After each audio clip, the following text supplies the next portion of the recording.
What's going on, all you nerdy folk out there? My name is Jack, and for those of you who are not familiar with, in my opinion, one of the coolest Batman storylines to date, let me catch you up to speed on Dark Knight's death metal. The Earth has been consumed by the dark multiverse energy and has been conquered by the Batman Who Laughs and his evil lieutenants, the corrupted versions of Shazam, Donna Troy, Supergirl, Blue Beetle, Hawkman, and even Commissioner Jim Gordon. Superman's in prison, and some heroes like Wonder Woman and the Flash have made some compromises in order to keep humanity alive, while others like Batman are part of an underground resistance looking to take back control. Now, I'll do my best not to spoil this amazing story for you because it really absolutely deserves a read, but just in case, I really think you should read it before watching this video. But enough of that, let's jump into some facts you need to know about Dark Knight's death metal. Number 10. Sergeant Rock is around. For those of you who don't know who Franklin Rock is, he is one of the oldest DC comic characters around, having been in Our Army at War number 81 all the way back in 1959. He later then appears back as part of the New 52 in Justice League United number 13 in 2015. Although it's not exactly stated what his role is going to be in all this, I'm super excited to see what they do with the character.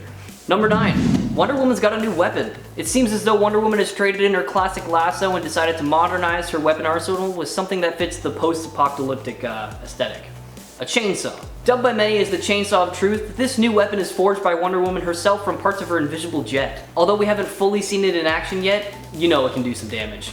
Number 8. The Dead Bats. We're introduced to the Batman Who Laughs lackeys known as the Dead Bats, and they're all alternate versions of Batman as well from different multiverses. Very little is known about their origins, but I know from one look at them they're not to be messed with. My personal favorite from the bunch is Batman the Dinosaur. Number 7. The Rabid Robins. Now, for those of you who aren't familiar with Dark Knight Metal series, we're introduced to a group of demonic Robins who are essentially pets to the Batman Who Laughs, and they reappear in the series. They came into this terrible state when the Joker decided to drive Batman insane by recreating the Wayne murder right in front of him with captured children and their parents. The Joker then injects the children with a powerful Joker venom and kills the parents right in front of them. Unfortunately for the Joker, he got exactly what he wanted. He drove Batman so insane that he killed the Joker and set the entire Metal storyline in motion.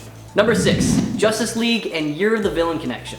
The series spins out of the events of Scott Snyder's Justice League run, and also the Year of the Villain Hell Arison miniseries. In Snyder's 39-issue run on Justice League, the focus was on the team dealing with the effects of Dark Knight's metal. Throughout, we see the Justice League face off against Lex Luthor and the Legion of Doom as both teams battle over the soul of the universe, culminating in DC's Year of the Villain and the Justice/Doom War. And in Year of the Villain, Hell Arison, we follow Luthor as he deals with the aftermath of metal. I'm super excited to see all this ties together as the story is fleshed out. Number 5. Double Threat. Now, there are two main antagonists in this series. Perpetua, the mother of the Over-Monitor, Anti-Monitor, and the World Forger, and of course the Batman Who Laughs, the deranged version of Bruce Wayne we met back in 2017. Even though Perpetua has more raw power than any of the other antagonists, I wouldn't sell him short because anyone whose brain is a cross between the Joker and Batman is not something you want to take lightly. Number 4. Batman is not messing around this time. Now, Bruce's goal in this series is pretty much always be fighting and take any victory that'll come your way. Through some new equipment that I won't spoil for you,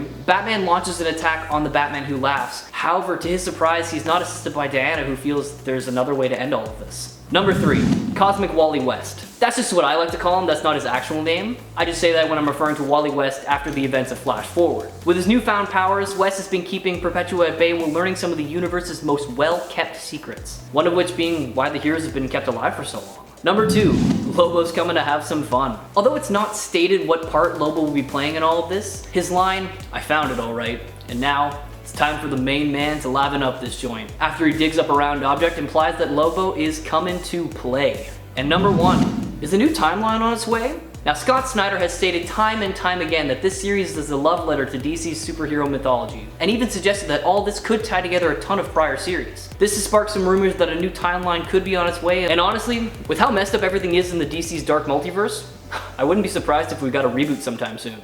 That'll be it for this video, guys. Once again, I highly recommend that you take the time to read this series. Only the first issue is out at the moment, but it is a good issue. And let me know in the comments below if you think I missed anything. I would love to do another video on this if you guys are all on board. Subscribe to Top 10 Nerd to stay up to date on all things nerdy, and make sure to ring that bell so you know whenever we upload a video. Once again, my name is Jack. Thanks for watching, and stay nerdy, my friends. Number 8. The Death Bats. We're introduced to the Batman Who Laughs lackeys known as the Dead Bats, and... Well, at least said that. I did, yeah, I realized I said that. No worries. Number 8. The Death... So I did it again.